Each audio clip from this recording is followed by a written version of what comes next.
Hello and welcome to hobby vlog number 232. Thank you very much for watching. Let's talk about the Reaper Challenge first. So if you don't know what this is, I have a big pile of unpainted Reaper miniatures and I'm asking you to help me choose which one I'm going to paint in the following week. So on screen now you'll see a list of miniatures. To take part, all you need to do is pick which one of those you want me to paint, put a comment below with that in it, yeah, then whichever one gets the most votes during the next week, I will paint the week after. So yeah, there is also a list in the description which has links to the Reaper website, so you can see what the miniature looks like if you're not sure. That might help you make a choice. So thank you very much for voting if you do. I've found it to be a really inspirational and great fun, and in a crazily busy period of my life, it's kept me hobbying. So thank you ever so much to everyone that's taken part. And if you haven't voted yet, why not get involved? Because every vote is an entry into a prize draw, and once a month I'm drawing out a winner and they get to choose one of the miniatures that they voted for in the previous month, and I'll send it to them brand new from the Reaper Miniature website. So yeah, what have you got to lose? And you could end up with a really cool miniature in your collection. So last week I painted up the Troll Matron, which I'm going to be honest, it didn't turn out as well as I wanted it to, but it still was not terrible. But yeah, these things happen. Sometimes your experiments don't work like you wish they would. But yeah, picture will be on the screen now, and if you want to see how I painted that, then there'll be a video released tomorrow on An Average Painter, which you can watch.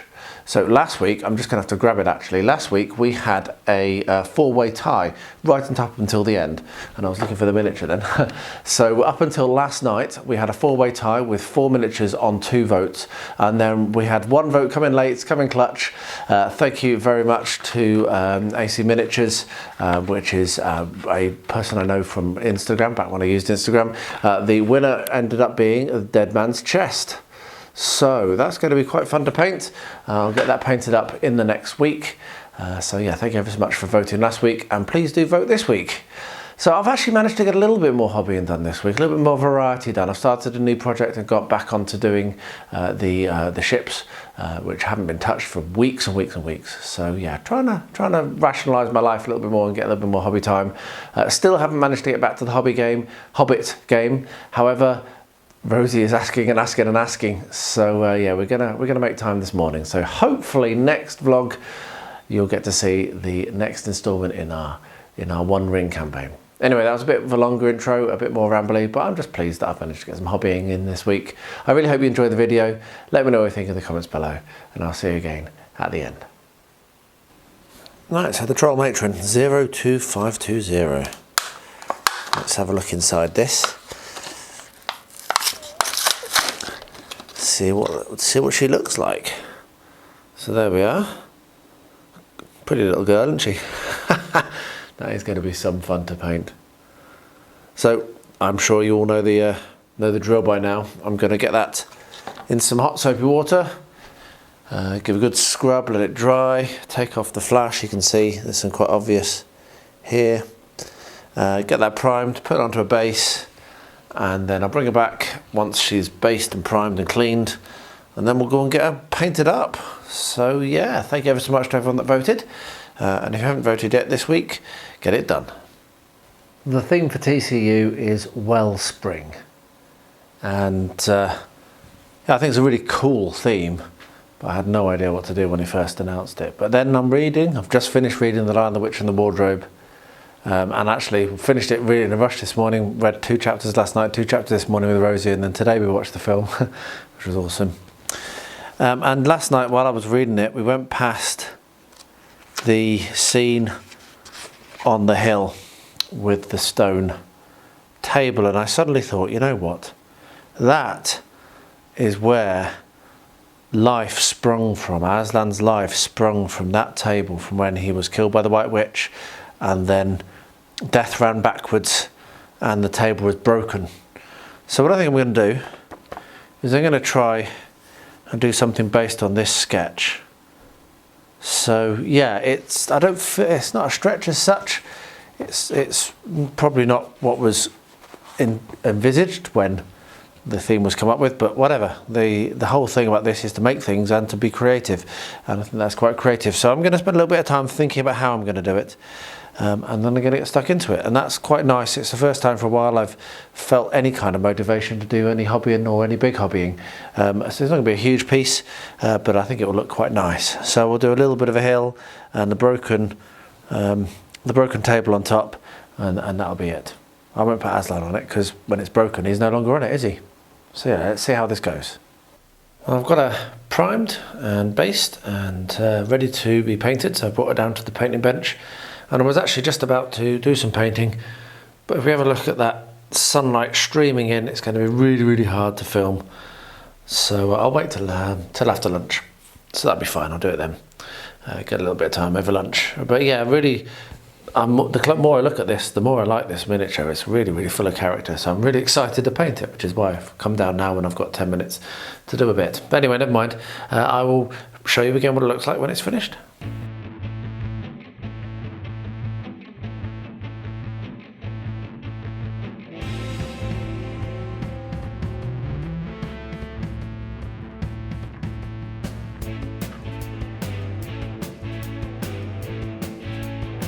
Here's the size of my table. So I'm going to cut it out square first, like so. That's one of the good things with this blue foam. There we are.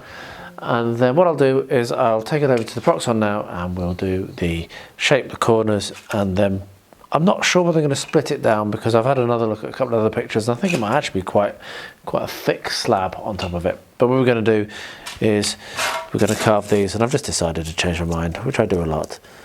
So we're just going to like carve the corners off like so, because I don't want it to be too square. It is ancient, supposedly. The deep magic, as they say. So there we are. So if we have a look at the image, you can see that it splits roughly in the middle, but not straight. So what we're going to do is like that, and then this is where I work out whether my idea is going to work. I'm not going to cut all the way through. And there we are, we have a kind of rough break. Not rough enough, but it'll do. So the next thing to do is to work out the size of the other blue foam, which I'm going to need to do, which is going to be the bottom bit. So I'll get that done, and I'll bring you back when I'm ready to start some cutting. I forgot to turn the camera on, but what I've done is I've sliced out 2 more thin slices of this, and then just beveled one edge of each side. And if we put the stone table back together to before it's broken, you can see that looks quite nice. And comparing it to my image, not far off the correct amount, the correct proportions, that's the word I was looking for. So what I'm going to do now is, again, looking a bit scratchy. If we look at this, you can see that it's, I mean, it doesn't need to be perfect, I don't think. I'm not actually too worried about it being perfect. But what we are going to want to do is glue the top, or work out, we'll glue these 2 together maybe, stick that on top, mark where the break is, roughly there, and we're not going to glue it on top, we're just going to kind of carve this out. This might not be the right knife for the job, to be honest. A bit long and difficult to control. But if we do something like that, that can glue on there underneath, and that can glue on there underneath. And then what I'll do is I will do the next level in the same way. So eventually it will all be able to like slot back together nicely. That's the idea. And then once that's been all been cut, then what I'll do is I'll glue it all together and I'll show you how that looks like. So I think that's what I'm going to do. A little bit of kind of thinking on the fly there, but I think that's how I'm going to do it. So yeah, let's carry on with that process. That didn't take very long.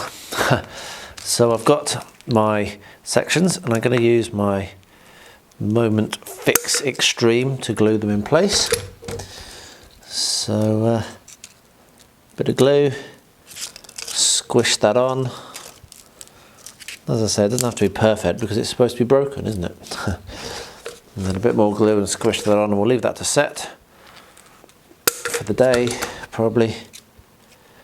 And then once that's dried and set, then what I can do is, there we are, I can then start to paint it. So there's the first thing, and it will look like this. I think that's looking pretty cool, to be honest. So let's glue the second half together, and then leave it over for the whole day to set.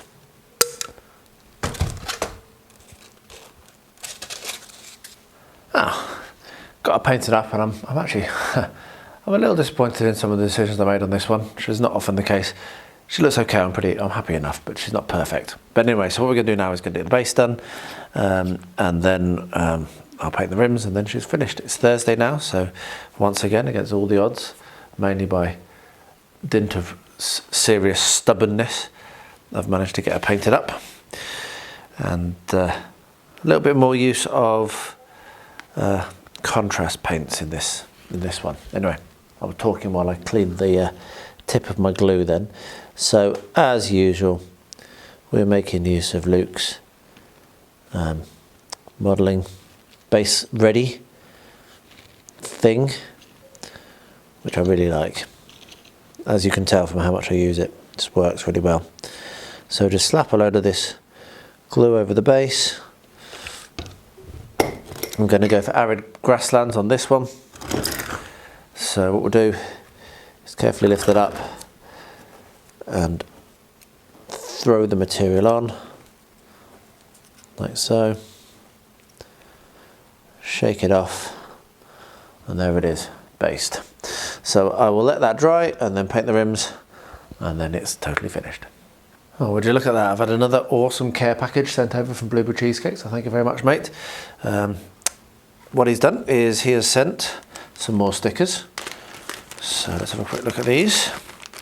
It's a whole pile of stuff. So a couple more of those awesome stickers that Rosie loves so much. So those are backups just in case the ones that she's got fall off the wall. Though they've been moved now over to a slightly more stable place. Hopefully they're going to last a while. We also have some very tiny playing cards, which he printed out for me, which is really lovely of him. And to go with that, these are basically some spares that he had from a kit he bought, I believe. So we've got a couple of tables and one that's done up as a felt card table, which is just brilliant. I mean, that just looks awesome, doesn't it? Really cool. And then we're going to have a look at what's in here. Looks like a piano and a piano stool. Bit nervous of breaking it, so just get this knife and gently slice that.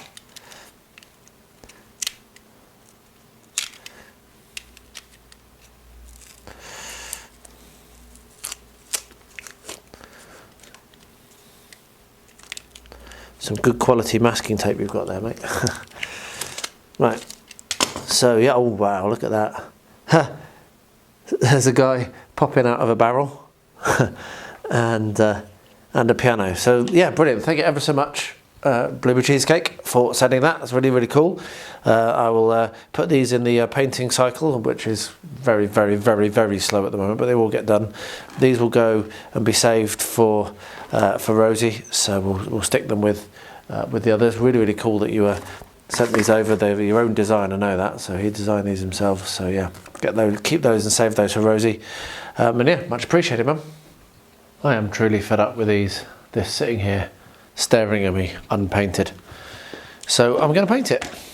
So what I'm going to do is, first thing I'm going to do is I'm going to paint pretty much all of the sides here white, because then what I can do is I can come along with different colours, some oranges and some blacks and what have you, and painting that onto the white will be easier. So that's what I'm going to do now. I've just got some house paint, just out of shot here. It literally is just house paint, and I am just going to slap it on. So I'll get that done, let that dry, and then we'll pick some other colours. and we'll do the rest of it. I'm fed up with staring at these things. I have been so busy. I mean, really busy. I mean, I can't tell you how busy I've been. But there's no real good excuse for not taking 2 minutes, which is all this will really take, to quickly get a little bit of colour on it. And if it takes me another 2 weeks to get back to it, at least it's not completely and utterly good with nothing. So anyway, there we are, that's what I'm thinking. So I'll get this done and yeah, bring it back when I get to the next stage. Well, there she is, the troll matron. I'm actually a little bit disappointed. I wanted to have her a bit lighter than she's turned out. So I was probably a little bit disappointed, but that's what happens when you're in a major rush. I don't have very much time at the moment for hobbying, and so I wasn't able to strip her back and start again, but she's turned out okay. I'm not massively disappointed. It's just not perfect. It's not exactly how I wanted it, how I envisaged her when I started. But yeah, managed to get her painted. So thank you to everyone that voted, and if you haven't yet voted this week, get yourself into those comments, leave which miniature you want me to paint this week from the list that will be on screen shortly and is in the comments or in the description below. And yeah, you can you might be in the chance of winning the troll matron. You can paint her how you wish and then send me a picture and show me how your one's better than mine. But anyway, there we are, done and dusted. Another miniature to go on the shelf, another one to tick off the list. Well, would you look at that? Another Kickstarter is delivered. Things are really starting to arrive now that were backed up for ages. This is Mothership, if I can get the lid off the box. This is Mothership, which I've heard is absolutely superb, and there's actually a plan at the moment to try to play this online with some friends, which would be quite cool. So yeah, we've got the GM screen. This is version 2, and it's apparently a brilliant game. Bit of a role-playing game. So this is going to be a distance firing detection beyond. So I don't know anything about the game at all, to be honest. It just had really good, from friends of mine, people saying it's really, really good, and that's why I backed it. So we've got some standees, some monsters, containment B and containment A. A little bit knocked around there, so presumably that's part of the rules. And then here we have, yeah, that's not a very nice smell. The sci-fi horror RPG, the player's survival guide. How to make your character, loadouts, trinkets and patches, equipment, firearms, how to play, characters to die, play smart, make the most of your time. Maybe that means violence to be punishing. If you're fighting, you're losing. Violence is deadly and should be avoided at all costs. A little bit like Call of Cthulhu then. Panic, stress, skills, military training, so that's pretty cool. We then have the Warden's Operation Manual. So this is going to be for the GM, as it were. So that's cool. We then have the Shipbreaker's Toolkit. So Mothership is a horror game for mature audiences. So this is going to be how you work with spaceships. We have unconfirmed contact reports. There's loads and loads of these like add-ons and what have you for this game, from what I can tell. And so there's a massive community of people who build adventures and expand the world. Another bug hunt, so that's going to be a scenario. Dead Planet, A Pound of Flesh, Gradient Descent. And there we are. So a whole bunch of awesome little booklets, but they don't smell very nice, which is a shame. So that will go on the shelf, and I hope that I'll get a game of it, and if I do, I will report back. But when Rosie's a bit older, she probably will be interested in playing this. Mothership, the Conversion Kit. So if you have recently purchased the Mothership First Edition, you do not likely need this pamphlet. There we are. So that's like how to convert, but I don't think that matters to me. Pretty pleased that that's arrived. I will get to it at some point, but as per usual with my life how it is at the moment, it may not be soon. Well, there we are. Still not a very long video and not a lot of hobbying done, but at least a little bit of variety. It's not just me painting up the miniature. It's good to be working on a couple of things. I also need to get onto the next cardboard house so I can do some hobbying with Rosie. We have been doing other things together as a family. I just haven't had time to do hobbying with her this week, so maybe I'll try and get that started next week as well. I don't want to overwhelm myself. I am very, very busy still, but having the variety is what makes me motivated and keeps me going. So I think it's a good idea to try to at least bring a few projects on stream at the same time. So thank you very much for watching this video, for making it this far. If you have not yet commented below and voted for my miniature, what are you waiting for? Just chuck a comment below with the name of one of the miniatures, which is on screen now or in the description below, and you could win with a chance of winning one of them. And if you don't want to win, put a comment on and just say don't enter me in the competition. It's absolutely fine, but it is really inspiring me and motivating me to hobby, so I really thank you to everyone that has voted. And on that note, I will wrap up by saying, as I always do, still going on, the horrific wars in Ukraine and Israel. If any of you are impacted directly or indirectly by those horrible situations, then my thoughts do go out to you and anyone you know who may be in that situation. And to everyone, please do stay healthy, stay safe, and stay well.